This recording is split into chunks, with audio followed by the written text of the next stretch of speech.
crazy, crazy, crazy, crazy, crazy. Act like an angel and dress like crazy. Act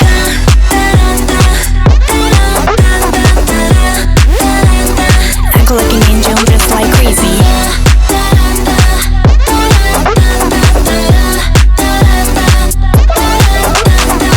All the girls like Cali, Cali. All the girls like Cali, Cali. All the girls like Cali, Cali. All the Cali girls.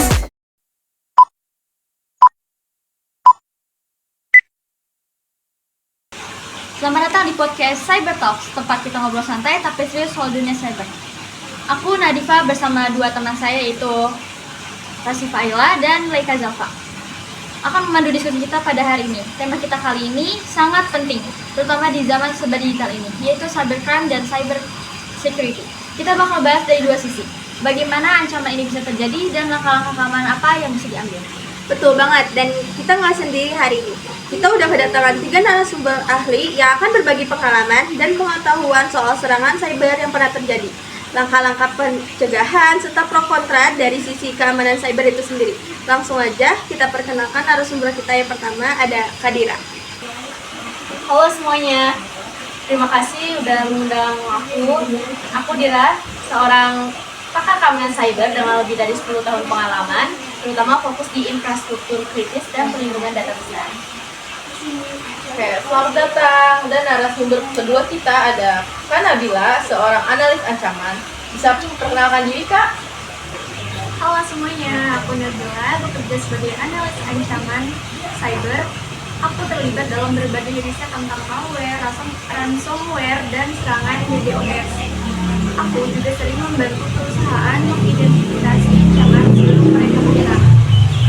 Nah, yang terakhir tapi nggak kalah penting, kita punya Kak Aisyah. Halo, aku Aisyah. Selamat siang semuanya. Aku seorang konsultan keamanan informasi. Aku fokus membantu perusahaan-perusahaan besar mengembangkan strategi keamanan dan memastikan mereka siap menghadapi segala macam serangan cyber. Baik, kita langsung aja masuk ke diskusi utama. Apa yang mulai dengan sebuah pertanyaan yang sering muncul? Apakah ada contoh serangan cyber yang baru-baru ini terjadi dan bisa menjadi pelajaran bagi kita semua? Kadira, mungkin kita bisa berbagi? Tentu. Salah satu serangan yang cukup besar baru-baru ini adalah serangan ransomware pada sebuah perusahaan penyedia energi di Amerika Serikat pada Mei 2024. Serangan ini masuk kategori sangat serius karena menargetkan infrastruktur kritis. Kalau untuk dampaknya itu layanan publik terganggu dan beberapa wilayah mengalami pemadaman listrik sementara. Wah, serangan sebesar itu pasti berdampak luas ya.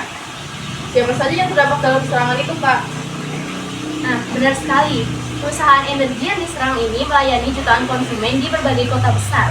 Selain itu, beberapa layanan transportasi publik dan rumah sakit juga mengalami gangguan karena sistem mereka terhubung dengan penyedia energi tersebut.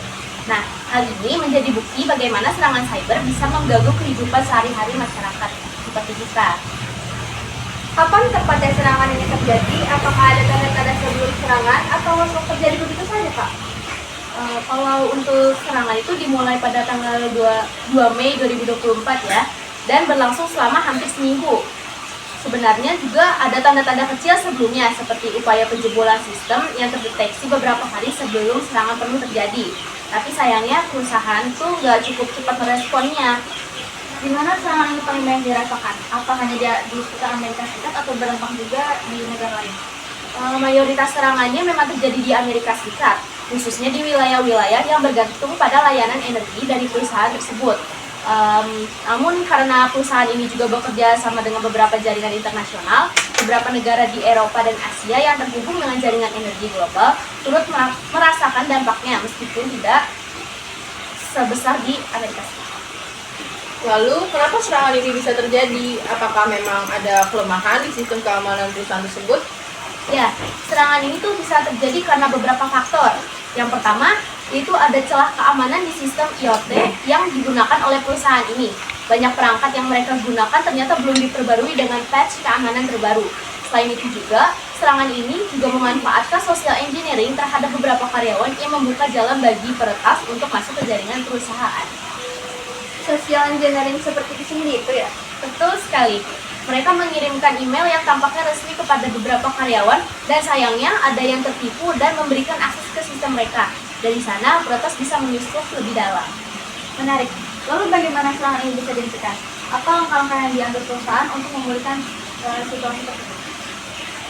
Perusahaan bekerja sama dengan tim keamanan cyber internal dan eksternal untuk memutus koneksi jaringan yang terinfeksi. Mereka juga melibatkan pemerintah untuk membantu dalam negosiasi dengan kelompok peretas. Pada akhirnya, mereka berhasil memulihkan data yang terkunci setelah melakukan tindakan-tindakan pemulihan yang cukup intensif. Oke, baik. Sekarang mari kita masuk ke diskusi soal pro dan kontra langkah-langkah keamanan cyber. Kanabila, gimana pendapat kakak? Ada yang mengatakan bahwa penerapan keamanan cyber itu mahal dan menyulitkan, tapi di sisi lain penting. Gimana menurut kakak? Aku setuju kalau penerapan keamanan cyber bisa mahal, terutama untuk perusahaan kecil yang sumber dayanya terbatas. Tapi kalau kita bicara pro, keamanan cyber itu bukan pilihan lagi, melainkan kebutuhan. Tanpa langkah-langkah keamanan yang baik, perusahaan bisa kehilangan data, reputasi, bahkan kepercayaan konsumen. Jadi memang ada biaya yang tinggi, tapi risiko tanpa keamanan jauh lebih besar. Jadi kakak berpikir walaupun mahal, keamanan cyber itu tetap harus jadi prioritas ya? Betul sekali. Jika kita melihat serangan ransomware tadi, perusahaan yang tidak memiliki proteksi akan menderita kerugian yang jauh lebih besar dibandingkan dengan investasi awal untuk keamanan.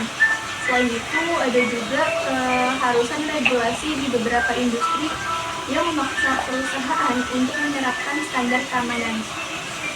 Kak Aisyah, bagaimana dengan kakak? Apa pendapat kakak mengenai tantangan dan keuntungan penerapan keamanan cyber?